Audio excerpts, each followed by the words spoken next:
Hey guys, what is up? We'll be reacting to The Dark Truth Behind Diary of a Wimpy Kid. 2014 right there. What?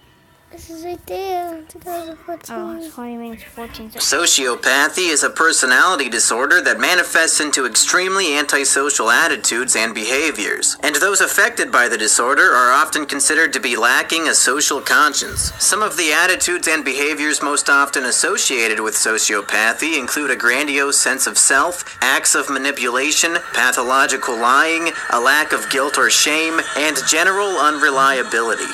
This brings us to Jeff Kinney's popular children's book series, Diary of a Wimpy Kid, and his main protagonist, Greg Heffley, the titular Wimpy Kid. On the surface, these books appear to be simple comic books with a comedic focus on the cringe-inducing blunder years of middle school. But upon closer examination, there seems to be a lot more to Greg Heffley's character than meets the eye. Of the 13 traits used to diagnose people with sociopathy, Greg exhibits 12 of them. This has led my colleague Bedhead Bernie and I to believing that the lovable protagonist of this best-selling children's series is actually an emerging sociopath. This may sound a bit far-fetched at first, but as the points go on, you may become convinced. Number 1. Grandiose sense of self. Grandiosity is a term that usually refers to a person's false delusions of grandeur. While this trait often resides in narcissists, it's not solely limited to them. Grandiosity is usually when a person expects to be recognized for their importance, despite not truly having done anything worthwhile or extraordinary. This is often exhibited in a person through their over-exaggeration of achievements, feats, and accomplishments. Greg Heffley fits very nicely under this label. Greg is a character who thinks very highly of himself and is obsessed with the world around him, recognizing his greatness. He often lies about his credentials and accomplishments in order to impress his peers and prove his greatness. In the original book, when Greg's friend Rowley started receiving attention for having a broken arm, Greg tries to impress his classmates by claiming that he also had an injury, which was untrue. In Double Down, Greg attempts to impress a college student he had just met by saying he was an expert in psychology. Such blatant lies in order to receive praise and respect occur repeatedly throughout the series. The plot of the majority of the Wimpy Kid books revolve around Greg's desire to become famous. I read almost all of them. Greg views himself as someone who will become famous in the future, and he envisions that his friends and family members will become leeches that mooch off of his popularity. He even goes so far as predicting that his best friend Rowley will cash in by writing a book about his experiences with Greg as a child. Greg's expectation of popularity is the whole reason he began writing his diary in the first place. He expects to be so popular in the future that he would be too busy or important to answer questions from the public. Greg uses his obsession with fame and popularity as a justification for looking down on other people. He ranks himself on an imaginary popularity scale against all of the other kids in the school district. In Greg's mind, the higher you are on the scale, the more value you hold as a human being. In Double Down, Greg recounts a story about a special education group he was put in called The Champs. He depicts himself and the other kids in the group as being the cool ones who would be praised by the other students during recess. In reality, this is likely just an exaggeration Greg created to impress the reader. Greg's view of himself is so high that he seems to suspect that his life in particular has some kind of ulterior, greater meaning. Very much akin to the psychological phenomenon known as the Truman Effect, Greg believes his life is potentially a secret television show where viewers at home are watching him constantly. Greg depicts this belief with a very bizarre image of his mother after giving birth, with Greg staring into a mirror, talking to his audience. These delusions of grandeur and importance make up the very fabric of Greg's character. Number 2. Manipulative and conning. To be manipulative and conning is to be a person that will take advantage of other people for self-gain, oftentimes humiliating them in the process. These people don't view... In one of the books, I might spoil it for you. I don't remember what book it was. It was old school. Very Wimpy Kid old school. They were running with some little kid named... He took advantage of a little kid who would do his homework, and they were running away from from the Girl Scouts, and someone who was from the prison was helping them clean the playground. You'll see. I think it's View others with respect and instead see them as tools for achieving personal success. A tool is an accurate description of how Greg views his supposed best friend, Rowley Jefferson. Rowley Jefferson is a kind-hearted, chubby, dorky boy whose social failings and sometimes even successes rest entirely upon his desire to be and express himself in ways that might not flow with the mainstream. Naturally, Greg views Rowley as an idiot, someone he is above, both mentally and physically, and Greg considers himself to be higher than Rowley on his imaginary popularity scale. While Rowley isn't the brightest character, he definitely doesn't deserve the harsh treatment that Greg gives to him. Greg constantly belittles him, acts as a superior rather than a peer, and even tricks the boy for his own amusement. In the first book, Greg manipulates Rowley into riding down a large hill on a children's bicycle, while Greg would try to hit him with a football as he rode past. When he finally manages to hit Rowley, he ends up accidentally breaking the boy's arm, thus forcing him to wear a cast. The injury brings Rowley some attention, and he starts becoming a bit more popular because of it. Greg sees this and attempts to use Rowley's injury to gain popularity for himself. As you would expect, this backfired. In the book Dog Days, Greg tries to start a lawn mowing service to earn money in order to pay a bill he owes to Rowley's father. Despite this service being Greg's idea in order to pay for Greg's bill, Greg attempts to trick Rowley into doing all of the labor that came with the job. This is just one example of many that show Greg's malicious manipulations in action. This antisocial behavior is no secret. Even Greg Heffley's Wikipedia page references his constant manipulations. Greg's best friend is Rowley Jefferson, who takes part in Greg's schemes, and is sometimes a victim of Greg's manipulation and deception. Greg is only friends with Rowley for selfish reasons. Rowley is almost always wrapped into his schemes and gets the short end of the stick. Greg's toxic relationship with Rowley is evidence enough that his manipulative and conning behaviors are out of control. Number 3. Superficial charmer. A superficial charmer, also known as an insincere charmer, is when someone attempts to charm or manipulate someone for an unclear or ulterior motive. Greg often fails at charming his peers at school, but it isn't for a lack of trying. He is most successful at charming his family, particularly his parents. He constantly makes empty promises to his parents in exchange for items that often relate to a new trend or gimmick that he then abandons almost immediately. The weightlifting machine, the French horn, the dog, these are all things that Greg impulsively asked his parents to buy and then almost immediately abandoned. He charmed them with his promises of new activities, skills, and hope. And then when the item in question didn't immediately render the results he expected, he disregards the items and moves on to his next scheme. One of the few successful charms Greg had with a peer. I agree with this video. I really do. Involved the character Heffley, the weird kid who lives in Greg's neighborhood.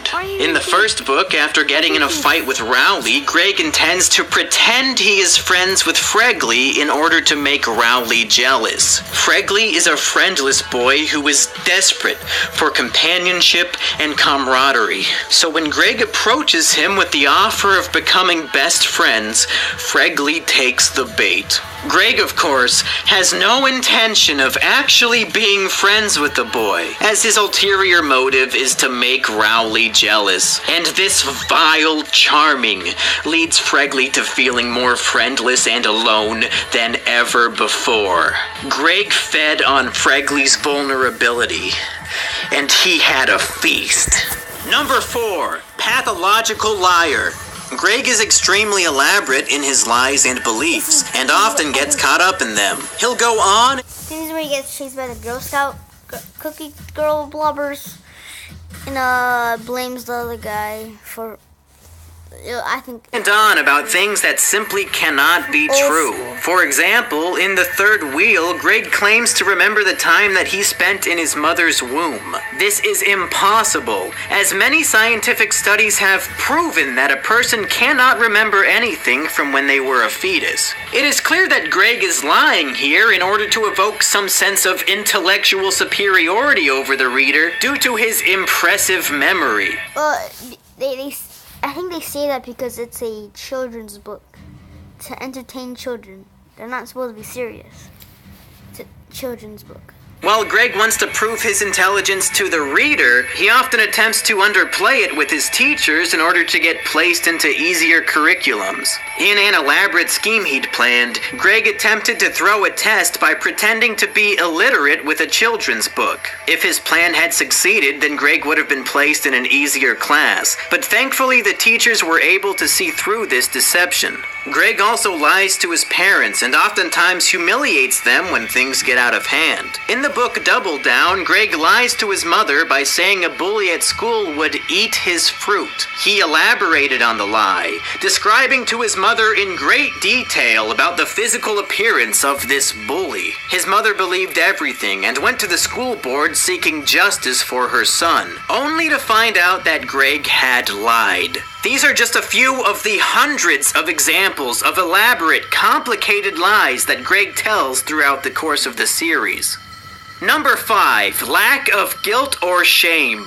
Greg almost never regrets his actions unless they have a negative consequence for him. He often doesn't try to relate or empathize with other students, which seems to contribute to the idea of his peers being obstacles to his goal of popularity. The most iconic instance of Greg causing pain and turmoil for other people and feeling no guilt or shame whatsoever occurs in The Long Haul. Greg's family is on vacation and they are keeping their belongings in a locker at a pool. And when the key to the locker goes missing, Greg accuses another family of stealing both the key and their items. When Greg's family returns home from the trip, Greg realizes that the locker key was in his pocket all along, but he feels no guilt or remorse for throwing the other family under the bus. Even when Greg broke Rowley's arm in the first book, he felt no remorse at all, instead feeling jealous that his friend was receiving attention for the injury. This is a common theme throughout all of the books. Greg brushes off his mistakes and only feels shame when the consequences of his actions personally affect him.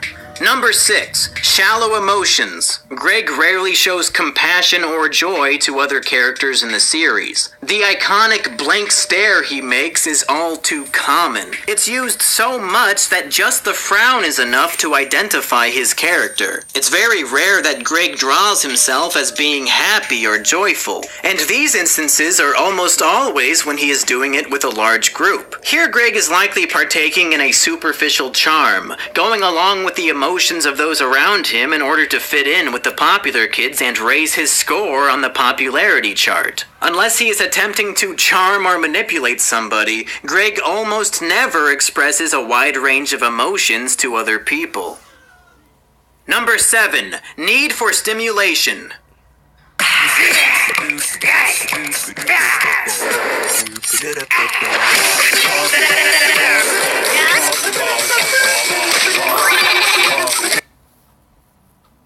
Typically, the term need for stimulation refers to gambling or drug abuse, but another vice that fits the term is a need for causing physical abuse. In many books, Greg writes how he wishes he could beat and abuse his younger brother Manny by means of practical jokes or destroying his creations. Thankfully, Manny is often protected by the watchful eyes of their parents. Unable to receive stimulation this way, Greg turns to abusing his friend Rowley, taking advantage of his lower intelligence by playing practical jokes on the boy that often end in serious injuries. This addiction will likely translate into an adult life riddled with domestic abuse against any poor woman unlucky enough to find herself in a relationship with this twisted boy. Number 8. Lack of empathy.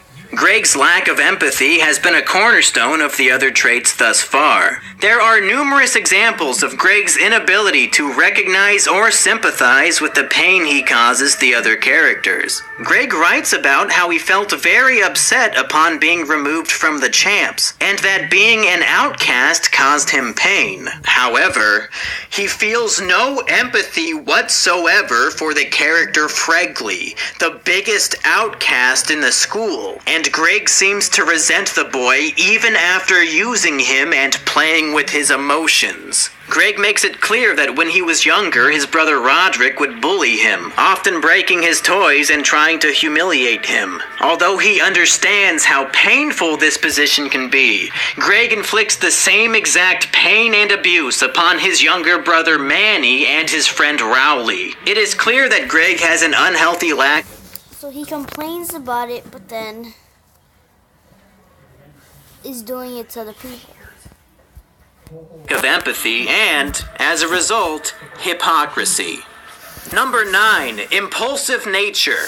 Greg's impulsive nature has already been touched upon in the superficial charmer section, but it goes even deeper than impulsively begging his parents to buy something for him. Greg doesn't always think before he speaks, and will do things without realizing the consequences. This happened with Rowley's father's membership to the country club, where Greg would constantly order drinks assuming that they had already been paid for. This impulsive behavior landed both Greg and Rowley's father in hot water. In the first book, after being sprayed with water by a group of teenagers, Greg impulsively yells that he is going to call the police. This led to a chase that ended with Greg and Rowley hiding out in his grandma's house while the teenagers vandalized her property. Greg constantly gets into situations like this where the people around him fall victim to his inability to think before he acts. And he, of course, almost never shows remorse for these behaviors.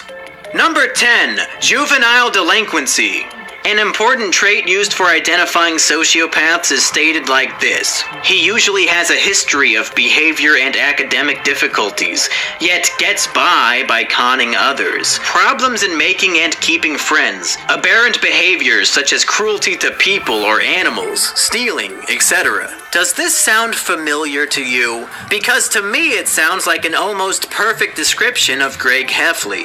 Greg is horrible at school, often slacking off and wishing that he got into a lower level class. He once slept through an entire period, only to wake up in the middle of the next. He's conned others before, and tried to use his brother's old essay to trick the teacher into giving him a good grade. He's had many issues keeping his only friend, and his mistreatment of Rowley often leads to fights and arguments that end in long breakups. Greg has also admitted to stealing many times throughout the diaries, and hid a relative's diamond ring so that when she died, others wouldn't be able to find it.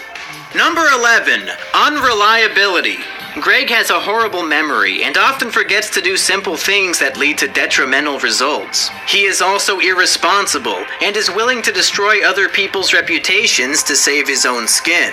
This happened with the safety patrol, where he bullied kindergartners and chased them with worms. At one point, he forced them to climb and hide in a hole that was made in a construction area. A neighbor saw this and assumed that it was Rowley who had terrorized the children. Greg didn't correct them, and Rowley was forced to resign and apologize to the kids. At a school play, Greg had an extremely simple role. He was to literally play a tree and stand still for most of the show. Somehow, he was able to mess even this simple task up. He completely derailed the show, and at one point threw a prop at the main lead. The main actor became upset and attacked Greg, devolving the play into a fight. Greg felt no remorse for wasting the time and effort his peers had put into the show, and instead wrote about how proud he was of this achievement. Number 12. Criminal versatility. Criminal versatility refers to a person changing their image as needed to avoid prosecution. They can change their life story readily. I think you can see where this is going. Greg has supposedly been in middle school for more years than possible. It seems he hasn't aged in the whole series. He's had 2 summers and remained in the same grade. This is where my true theory kicks in. Greg Heffley changes his story in the diary to make himself seem more important, seem more interesting for when the supposed public reads his stories in the future. This is supported by past events. Think back to the vacation photos he created in The Last Straw. He would Photoshop himself into images of others having fun so his life wouldn't seem lame. Greg claims to have memory from when he was in the womb. He draws himself in the womb able to speak and claims he would do backflips. This is physically impossible without injuring himself, which he fails to mention. It is a children's book for entertainment. How is it? How are you gonna think? Conclusion. It is clear that Greg Heffley displays all of the telltale signs of a highly functioning sociopath. These traits can't all be coincidences. The author of the book series, Jeff Kinney, has stated on Reddit that he doesn't believe Greg is a sociopath since he views Greg as an extension of himself. This clearly incriminates Jeff Kinney as being a sociopath himself. This works one of 2 ways. Obviously, Jeff doesn't want people to think of him as a sociopath, and since he publicly claims that he and Greg are the same, he lies about Greg not being a sociopath in order to clear his name. On the other hand, perhaps Jeff is a sociopath and doesn't know it. If he is aware of all of these antisocial traits that both he and Greg display, and he somehow thinks that they're okay traits to have, then Jeff Kinney is very obviously a sociopath as well. Hey everybody! The research and editing for this video... I don't think I agreed with it. Well, most of it I agreed, but they were just talking about... It doesn't make sense what they're talking about. It's a children's book. I don't think it's supposed to make sense. But whatever.